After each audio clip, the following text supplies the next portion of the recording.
Hello everyone and welcome to Enterprise Ireland's Good News Stories. My name is Anne Corr and I'm a construction market advisor based in our London office. I'm joined today with Paul Tierney, CEO of ESS Modular. You're very welcome, Paul, and thanks for joining us today. Thank you, Anne. Good to hear from you.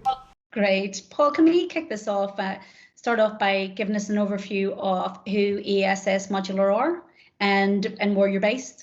So ESS Modular are a modular construction company. We specialise in the healthcare, education and residential sectors. We have 5 offices: London, Belfast, Manchester, Dublin and Cork. And we currently have 220 staff. So the staff are spread throughout the UK and Ireland. We were formed back in 1989 with 4 employees. I joined myself in 1990, a year later, and I was lucky number 6 in the door. We were originally an Irish-based company. We opened our first office in London in 2003, and I moved to London myself in 2006, and I've been here ever since. We were fortunate enough to acquire Spatial Initiative, which is a school building specialist company. We acquired them in 2020, less than 12 months ago. And since then, we've added 70 staff to our numbers. And I guess given last year, we're still in the pandemic, but the fact of social distancing would have been easier to do in a factory setting than what it actually would be to do on a live site. And on the last year, I know we're still in the pandemic, but it was a very difficult year for all industries, not just construction. What were the implications for ESS? What implications did it have for you guys? Yes, Anne, indeed it was. So particularly after the first lockdown, we had a short period of closure in both factories and on a number of our construction sites. So from our point of view, the first priority was for the safety and well-being of our staff and of course our customers. So what we did, we immediately set up a COVID committee. The COVID committee met first thing every morning to ensure that where we operated in the UK and Ireland, we were at a very minimum complying with all COVID regulations. So we brought in a number of measures, no more than anybody else, around social distancing. We have temperature checking, and we've recently brought in testing in our facilities. So one thing I'd like to say is we are very grateful and thankful for the government furlough schemes both in the UK and Ireland, because it certainly contributed to the viability of our business throughout 2020. The only silver lining from a business point of view that I could talk about from last year was the demand for healthcare accommodation. Because of our experience in the healthcare sector, we were awarded a number of kind of significant healthcare projects throughout both countries. And we have added and are adding over 400 beds on a number of hospital sites throughout the UK and Ireland. Wow.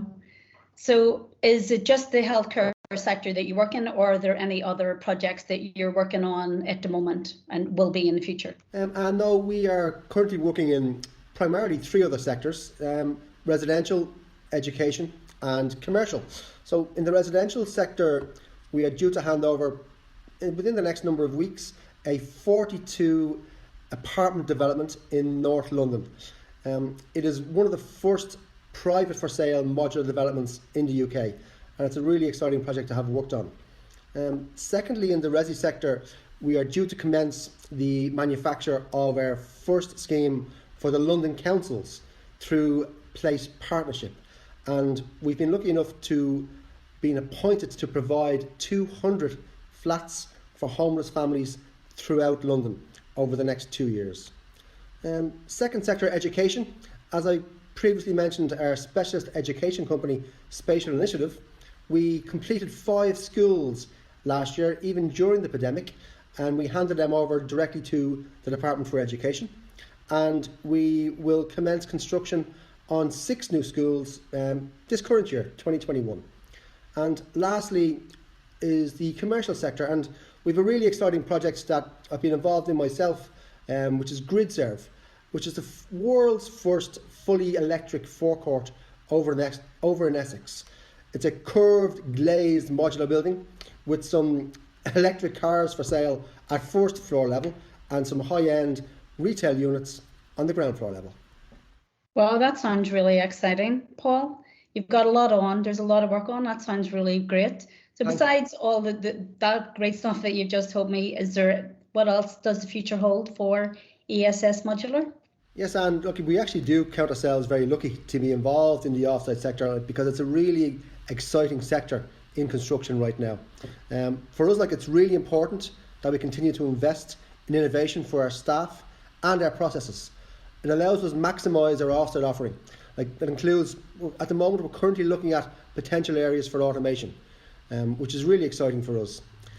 Another key important area for our, I'd say, present and future is further developing our sustainability policy. We are heading towards becoming a net zero carbon company, and we have to bring our staff and supply chain along with us on that journey. Wow, that's all really, really exciting stuff.